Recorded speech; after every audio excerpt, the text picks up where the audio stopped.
everyone! It's me again, Ma'am Mariel, and welcome back to my YouTube channel. Ayan, meron na naman tayong panibagong video, and ang video nga natin is for my grade 7 students over the screen. Ayan, so para sa inyo to, this is for second quarter. So, ayun na nga, kung bago ka pa lang dito sa aking YouTube channel, please huwag mo muna kalimutang mag-subscribe. Of course, i-like mo tong video na to and i-share mo din ito sa iyong mga classmates and friends para syempre lahat tayo ay matuto. Okay, so this lesson is all about addition and subtraction of polynomials. And right after this lesson is probably mag-upload ako ulit ng another video all about multiplication and division of polynomials. Kasi for sure hindi magkakasya sa isang video lang yung addition and subtraction. Kasi kapag sobrang haba, medyo boring na, di ba? So, ayun nga, without further ado, simulan na natin ang pag-aaral right after the intro.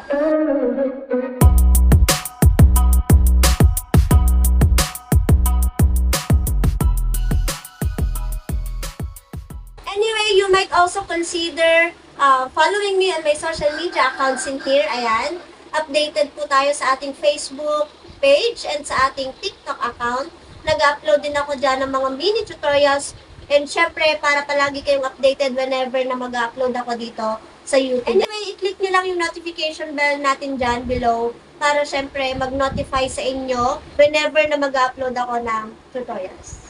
If you are already a grade 7 students and nandito na kayo sa discussion all about polynomials, for sure alam nyo na din kung ano ba ang ibig sabihin ng polynomials. Ito yung mga pinagsama-samang mga terms, okay? Algebraic terms. Ayan. So, polynomials are monomial, binomial, trinomials, multinomials. Lahat sila ay tinatawag nating polynomials, okay? Basta this is an algebraic expression. Anyway, madali lang naman itong gawin, mga bunso. Madali lang mag-add at mag-subtract ng polynomials. All you have to do is to jot down lahat ng mga importanteng details na masasabi ko or maituturo ko sa inyo dito sa video na ito. And sa addition, magbibigay ako ng 3 examples. Also, sa subtraction, 3 examples din. Okay? So now, take a look at our example number 1. So dito, huwag kayong malilito kasi madali lang to. And ituturo ko sa inyo ng step by step para syempre makasunod kayo kung paano ba ginagawa yung bawat sulok ng addition of polynomials. So kung nakikita nyo, we have here 3a raised to 5 minus 2 plus 3a raised to 5 plus 3. Ito ay binomial and this is also a binomial. But then again, those are polynomials. Okay? And we are going to add them. So simple lang ang gagawin natin. We are just going to combine the like terms. Una muna pala is tanggalin natin yung parentheses, pwede nating i-rewrite or pwede din namang tanggalin na natin yung ganyan. Kunyari, i-rewrite na natin. Ayan. Pero pwede din isulat dito nang wala ng parentheses. Okay? Then right after that, you have to combine the like terms. What do we mean by a like terms? Ang like terms, ito yung merong magkaparehas na variable with the same exponent all together. Pag may nakita kayong coefficient or numerical coefficient na may kasamang variable and exponent, then magkaparehas sila, those are like terms, okay? Like for example, we have 3a raised to 5 and 3a raised to 5. Both sila ay a raised to 5, okay? Ayan, therefore, they are like terms. Pero, itong ating numerical coefficient, it doesn't matter kung magkatulad sila o hindi. Nagkataon lang na magkatulad yung 3 dito sa kanila, okay? Pero kapag variable and an exponent is just the same, they are called as like terms, okay? And then right after that, what are you going to do is to just operate the numerical coefficient in there. Okay, yung mayroong numerical coefficient, for example, ayan, pagsamahin natin, 3a raised to 5 plus 3a raised to 5. Ayan, okay? And then, meron pang like terms dito. Kung napapansin nyo, we have negative 2 and positive 3. Bakit natin nasabing like terms sila?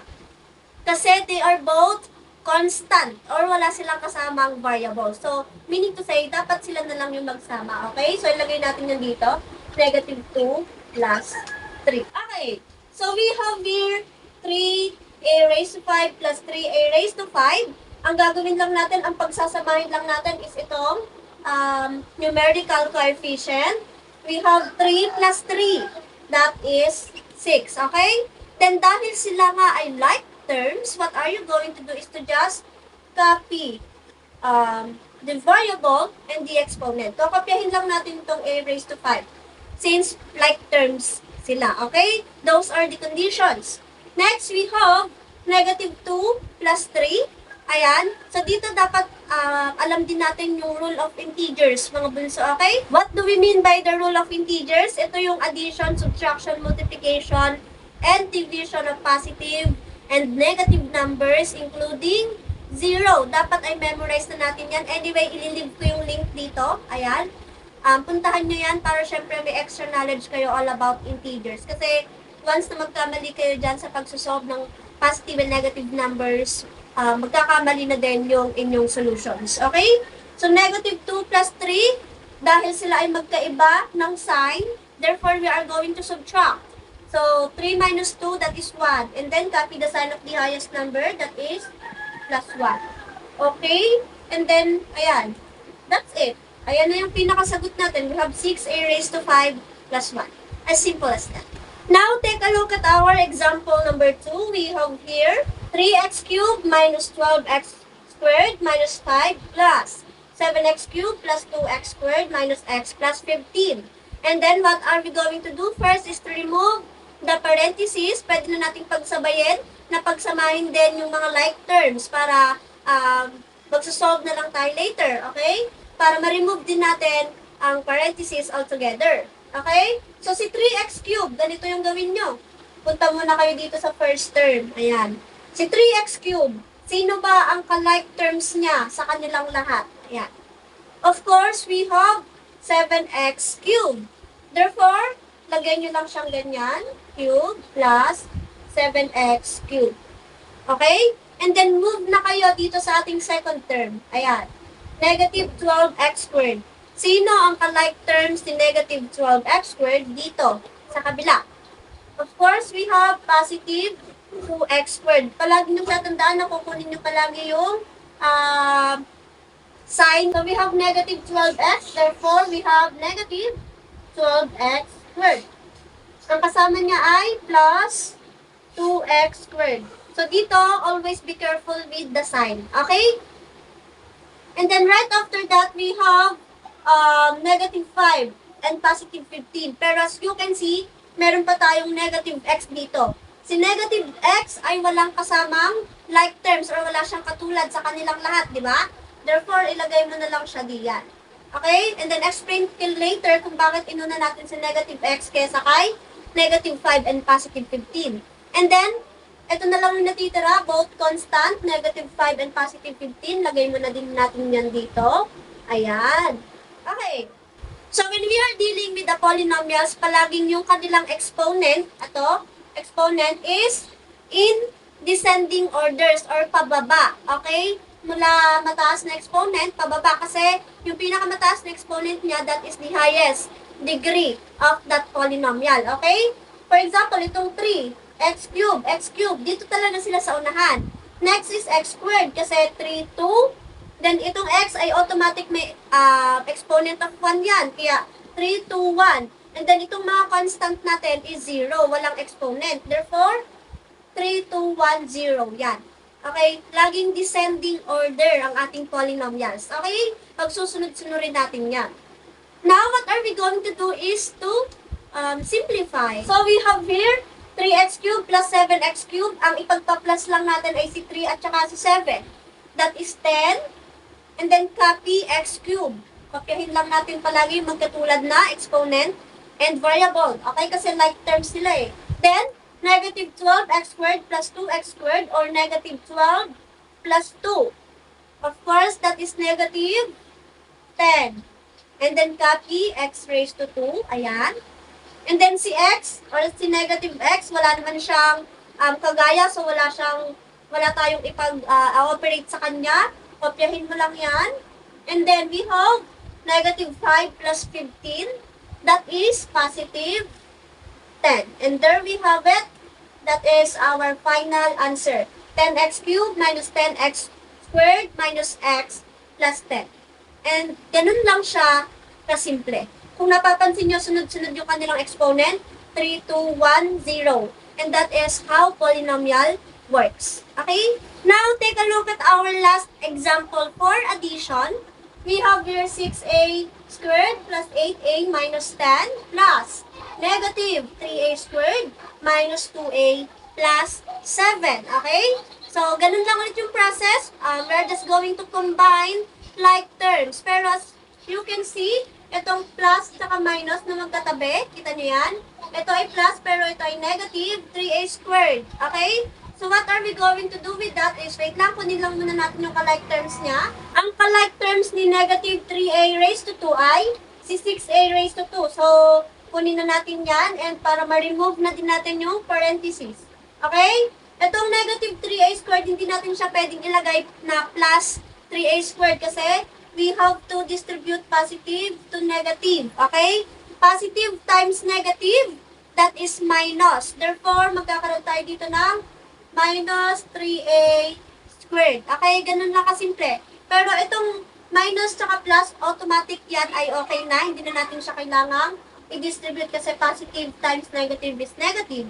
Positive times positive is positive. Ito lang na magkatabi yung sign. Okay? Palagi niyang tatandaan, mga bunso. Now, next natin is si 8a.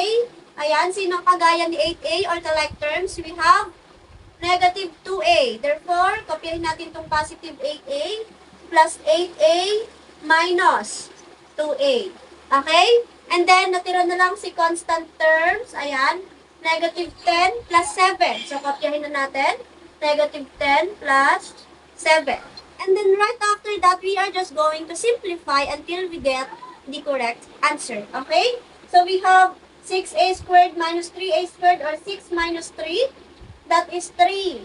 And then copy a raised to 2. Okay? Then okay na yan. Ngayon, dito ka naman. 8a minus 2a. That is plus 6a. Kasi 8 minus 2 is positive 6. So that is 6a. Copy a. And then we have negative 10 plus 7.